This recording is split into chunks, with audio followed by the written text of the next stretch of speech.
বিশ্ব সংবাদে আপনাদের স্বাগত জানিয়ে দেব আন্তর্জাতিক গণমাধ্যমের প্রকাশিত সর্বশেষ আপডেট সংবাদগুলো। শুরুতেই শিরোনাম। ইসরায়েল ফিলিস্তিন চলছে ভয়াবহ যুদ্ধ। অবরুদ্ধ গাজায় ইসরায়েলি বাহিনীর সাথে রাতভর ফিলিস্তিন প্রতিরোধ আন্দোলন, হামাসের তুমুল লড়াই চলছে। এদিকে ইসরায়েলের সাথে সম্পর্ক ছিন্ন করতে কলম্বিয়ার সিদ্ধান্তকে স্বাগত জানিয়েছে হামাস, অন্যদেরও একই পথ অনুসরণ করার আহ্বান। জানিয়ে দেব ফিলিস্তিনের পক্ষে সামাজিক যোগাযোগ মাধ্যমের নতুন প্রজন্ম আর ইসরায়েলের পক্ষে বড় বড় মিডিয়া পিস রিসার্চ সেন্টারের জরিপ। এরপরে থাকবে অনলাইনে ইসরায়েলের বিরুদ্ধে মন্তব্যকারীদের গ্রেপ্তার শুরু করেছে সৌদি আরব। অন্যদিকে আইসিসিতে ইসরায়েলের বিরুদ্ধে এবার সমর্থন দিতে যাচ্ছে তুরস্ক। জানিয়ে দেব গাজায় গণকবর নিয়ে তদন্তের আহ্বান রাশিয়ার। এদিকে ইসরায়েল বিরোধী বিক্ষোভ নিয়ে মুখ খুলেছেন জো বাইডেন। সবশেষ জানাবো রাশিয়ার উপগ্রহ বিরোধী পারমাণবিক অস্ত্র ভয়ঙ্কর হতে পারে বলেছে পেন্টাগন। শুনছিলেন আন্তর্জাতিক গণমাধ্যমের প্রকাশিত সর্বশেষ আপডেট সংবাদগুলোর শিরোনাম, এবারে বিস্তারিত। আজকের সংবাদ সম্পর্কে আপনার মূল্যবান মতামত লিখে জানান। জানিয়ে দিন কোন স্থান থেকে এই সংবাদ শুনছেন অথবা দেখছেন। গাজায় হামাস যোদ্ধা ও ইসরায়েলি বাহিনীর ব্যাপক সংঘর্ষ। অবরুদ্ধ গাজায় ইসরায়েলি বাহিনীর সাথে রাতভর ফিলিস্তিন প্রতিরোধ আন্দোলন, হামাসের তুমুল লড়াই হয়েছে। অব্যাহত রয়েছে ইসরায়েলি বোমা হামলাও। ইসরায়েলি বাহিনী গাজা শহরের মধ্য এলাকাকে লক্ষ্য করে এই বোমা হামলা চালাচ্ছে। হামলা চালিয়েছে নুসেইরাত শরণার্থী ক্যাম্পেও। এই ক্যাম্পের একটি মসজিদেও হামলা চালিয়েছে ইসরায়েলি বাহিনী। প্রত্যক্ষদর্শীরা জানিয়েছেন আল মুক রাকা এলাকায় বোমা হামলা অব্যাহত রয়েছে। এখানেই হামাস যোদ্ধা ও ইসরায়েলি বাহিনীর সদস্যদের মাঝে তুমুল লড়াই অব্যাহত রয়েছে। একই সময়ে ফিলিস্তিনি সশস্ত্র গোষ্ঠীগুলোর মধ্যে গাজায় অবস্থান নেওয়া ইসরায়েলি বাহিনীর ওপরে আক্রমণ চালাচ্ছে। স্থানীয় বাসিন্দারা জানিয়েছেন সেখানে তুমুল সংঘর্ষ ও গুলি বিনিময় চলছে। কামান থেকে বোমা হামলা অব্যাহত রয়েছে গাজা উপত্যকার উত্তরাঞ্চলে, বিশেষ করে শেইখ ইজলিন এলাকায়। তবে এখন পর্যন্ত সেখানে কোনো হতাহতের খবর পাওয়া যায়নি। সূত্র আল জাজিরা।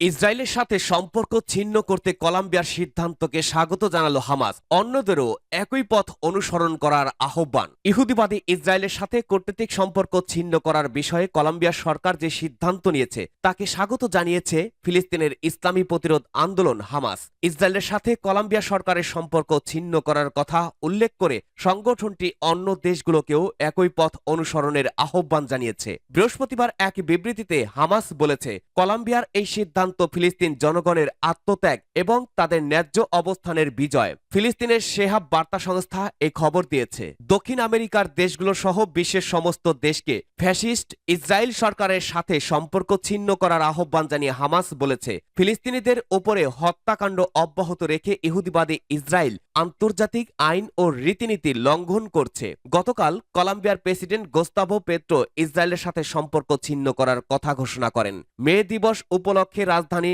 বগোটায় এক শ্রমিক সমাবেশে তিনি বলেন, গাজায় যা চলছে তাতে কোনো দেশ নিষ্ক্রিয় থাকতে পারে না।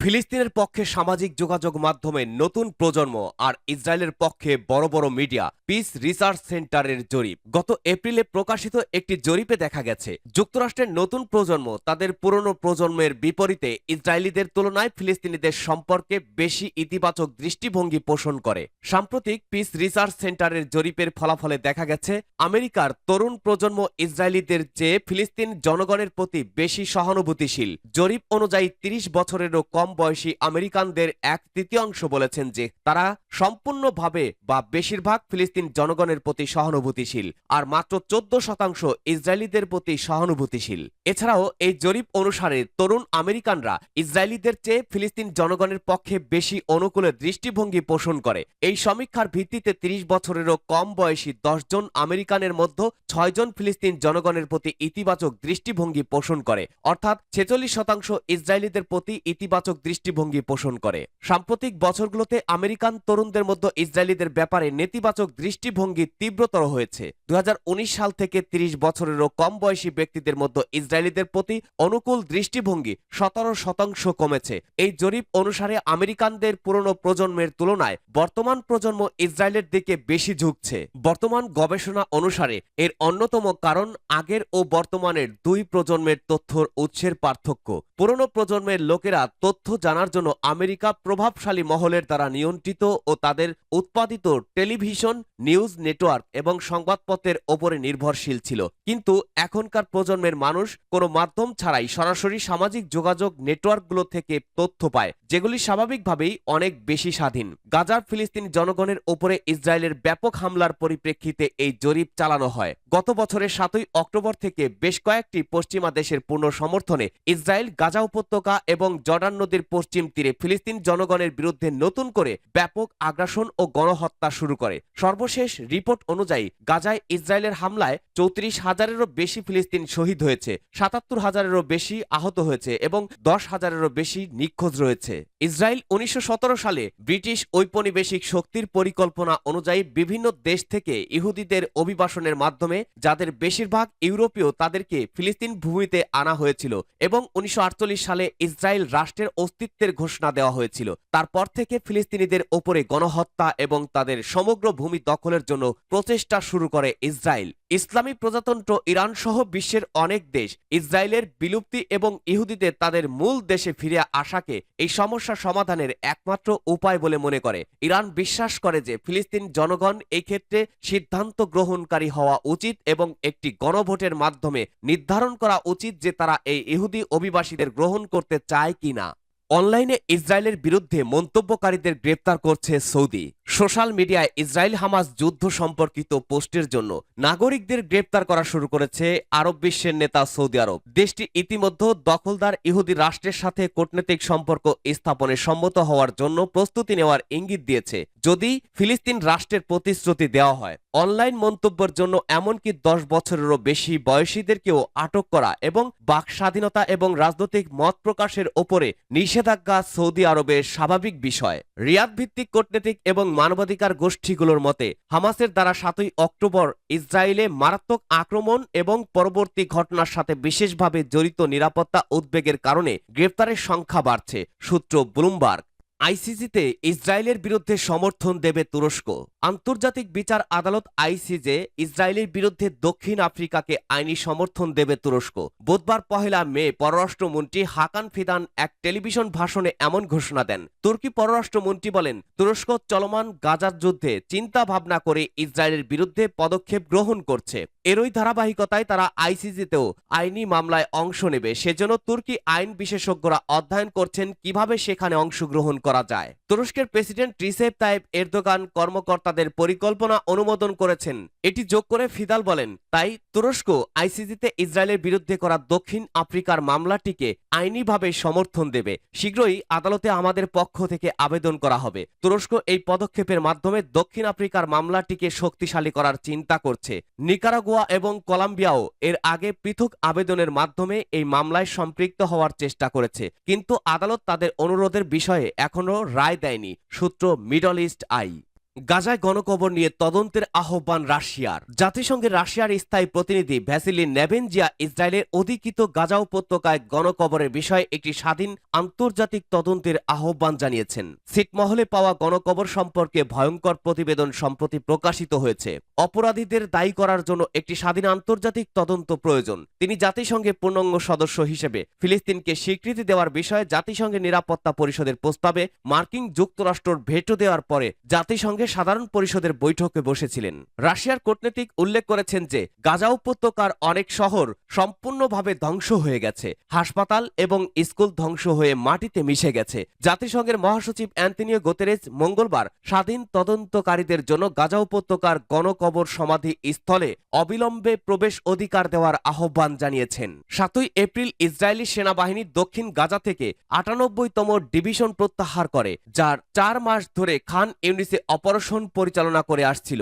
শহরের একটি বড় অংশ ধ্বংস হয়ে গেছে, রাস্তা এবং অবকাঠামোর বড় ক্ষতি হয়েছে। আল মায়াদিন টেলিভিশন চ্যানেলের মতে ইসরায়েলি সেনা প্রত্যাহারের পর গণকবর থেকে 330টিরও বেশি মৃতদেহ উদ্ধার করা হয়েছে। সূত্র তাস।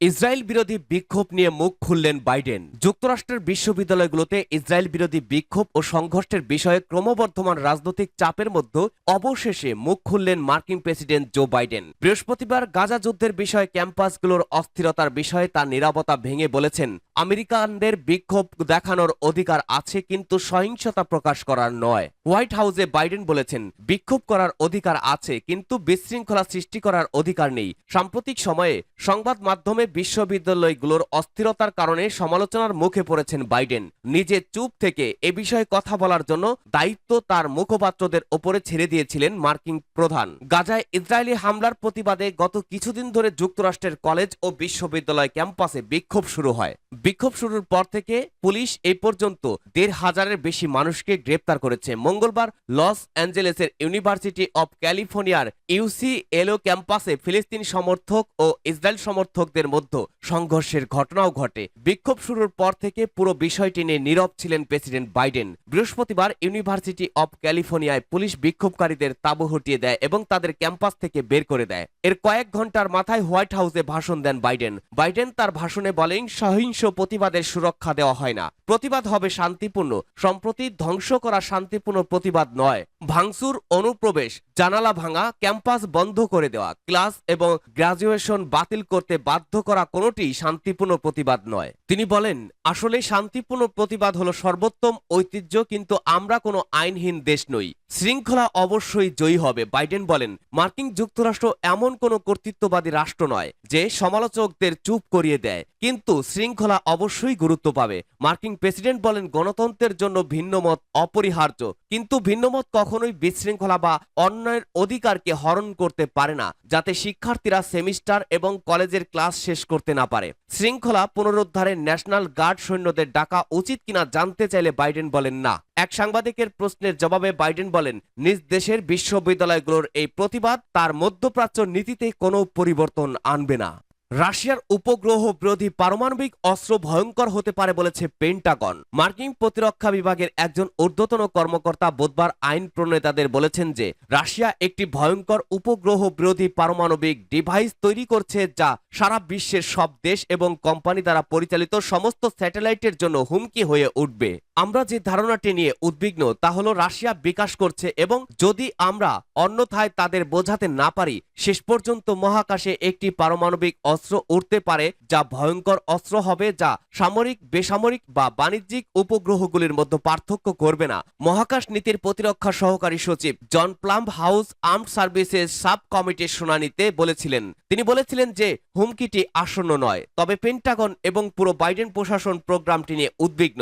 এই ধরনের অস্ত্রের সম্ভাব্য প্রভাব সম্পর্কে জিজ্ঞাসা করা হলে পাম্প বলেন, নিম্ন পৃথিবী কক্ষপথ স্যাটেলাইটের জন্য সবচেয়ে সাধারণ কক্ষপথ পারমাণবিক বিস্ফোরণ থেকে বিকিরণের কারণে সম্ভবত সেটি 1 বছর পর্যন্ত অব্যবহারযোগ্য হয়ে যাবে। পারমাণবিক বিস্ফোরণের আকারের ওপরে নির্ভর করে এই ধরনের অস্ত্রের সুনির্দিষ্ট প্রভাব অনুমান করা কঠিন। পাম্প বলেন, তবে একটি মোটামুটি মূল্যবান পরামর্শ দেবে যে উপগ্রহগুলি মহাকাশে পারমাণবিক বিস্ফোরণের বিরুদ্ধে টিকে থাকতে পারে না, ফলে বেশিরভাগ উপগ্রহ ক্ষতিগ্রস্ত এবং প্রভাবিত হতে পারে এবং কিছু অবিলম্বে বিস্ফোরণে ধ্বংস হবে। ট্রাম্পের মন্তব্যগুলো প্রথমবারের মতো বাইডেন প্রশাসন একটি উন্মুক্ত কংগ্রেসের শুনানিতে সম্ভাব্য রাশিয়ান অ্যান্টি স্যাটেলাইট ক্ষমতা নিয়ে আলোকপাত করেছে। হাউস ইন্টেলিজেন্স কমিটির চেয়ারম্যান মাইক টার্নার ওহিও থেকে নির্বাচিত রিপ্রেজেন্টেটিভ রাশিয়ান প্রোগ্রাম সম্পর্কে প্লাম্পকে প্রশ্ন করেছিলেন। টার্নার 1 ফেব্রুয়ারিতে একটি গোপনীয় পাবলিক বিবৃতিতে বিষয়টি উত্থাপন করেছিলেন।